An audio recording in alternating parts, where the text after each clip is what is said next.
Well, hi everyone, it's Russell from Enhanced Asset Management. Really hope this video finds you well today. Look, we just thought we'd do this update video on current market volatility that we're seeing predominantly in the Australian market. We really haven't seen a lot in the US market to date. So we just thought we'd touch on that, how we're positioning and what we're looking for going forward. Um, so really, the last 3 to 4 weeks, probably since late October, around October 21, really started to see the market roll off, particularly in Australia. Here's some moves that we've just noted here quickly. ATEC, our local technology index, down 21%. Nasdaq only down about 5.2 in comparison. There's 75 names that we cover actively. They're a bit down on average, about 14% since late October. So you can see there's been a bit of carnage under the broader market, which is only down about 6.8% as measured by the S&P ASX 200. US equities again in line with the Nasdaq, only down about 4.3%. And yeah, cryptocurrencies have been absolutely whacked. They're down more than 25% from their highs. So we're seeing a bit of a risk-off environment, which has been interesting to us to sort of unpick. But from what we can tell, particularly in Australia, it's really stemming from a worse than expected October 2025 inflation print, where it came in at 3% versus 2.7. Now, you would have noticed that if you looked at the numbers like we did, a large portion of the inflation increase and the increase over expectations was because governments were heavily subsidising energy bills.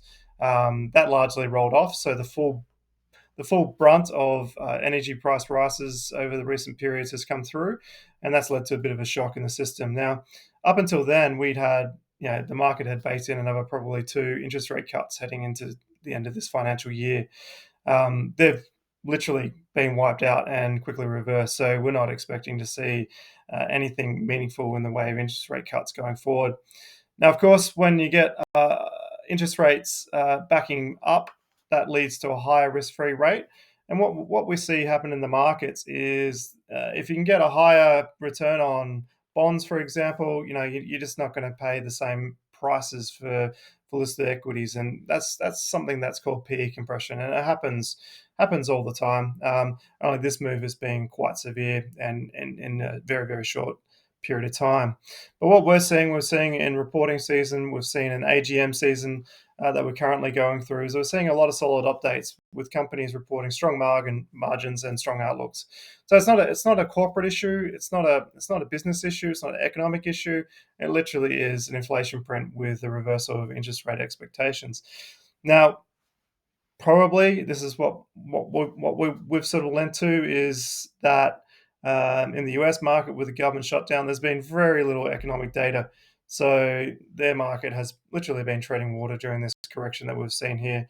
Well, when I say treading water, it's down 5%. But because there's been no economic data, there's really been nothing for the market, as a whole to react to. It's really been on a company by company basis, and you've probably seen the big headlines of all the big companies about Nvidia and Planeteer, et cetera, and they're absolutely flying. Anything in that AI space is doing incredibly well, and certainly is exceeding expectations. So just on how we're positioned coming into this, in particular in our model portfolios, thankfully we'd had already exited a large proportion of our direct equities. Now, that wasn't luck. That was just owing to we just couldn't justify the valuations that the market was putting on some of those businesses. So we have the advantage within our model portfolios of being what we call collapse back to the core. We go back to more diversified exposures. And that gives us ammunition in these markets. And you can see the little guy pushing a trolley here. We can go shopping. So we are constantly looking for companies that have been oversold. And we've got a few on our watch list at the moment that we're monitoring. And hopefully we can pick up some of those on rebound when the selling abates a little bit more. In our concentrated portfolio, we've fallen about 8 to 9% since the start of October. We have been somewhat protected by our cash positioning, but with only a 15-20% cash buffer that we can deploy, we have been hit somewhat. But same situation. We're looking at redeploying some cash into some oversold equities. Now, we're just seeing at the moment a what we call a relatively normal market environment. This is the S&P, the largest stock market in the world. And as you can see, on average, every year we should expect the market to fall 5%. Every 2 years, the market falls about 10%. Every 3 years, we start to see something bigger happening, 15%, and then you get the big ones every 5 years or so when we go 20% plus. But despite all that, you can see since the 1950s or 1960s, the market continues its uptrend. It's literally these sort of corrections, these periods, this volatility that we're going through at the moment is literally, it can be a little bit gut wrenching and can create a bit of nervousness. We've had a few calls from our investors, but it's literally the price of admission for investing in the equity market and something that we need to absorb. You can see the little light blue lines under these big blue lines above the top of the graphs. They're the bear markets, they're the drawdowns, but you can see that the bull markets are a lot longer in duration, a lot longer in returns. So it just goes to show that don't try to time the market. Don't panic when things are being sold off. We use them as opportunities to increase the quality of our portfolio once again, and we just recycle capital back into these events. So we look to take advantage of, and our job for you is to help you steer in that direction and stay on course throughout time. So we're pretty happy. We're a little bit excited. We've been waiting for a bit of a correction in the market. So you'll probably see some activity in your portfolios over the coming weeks as things start to settle down a little bit more.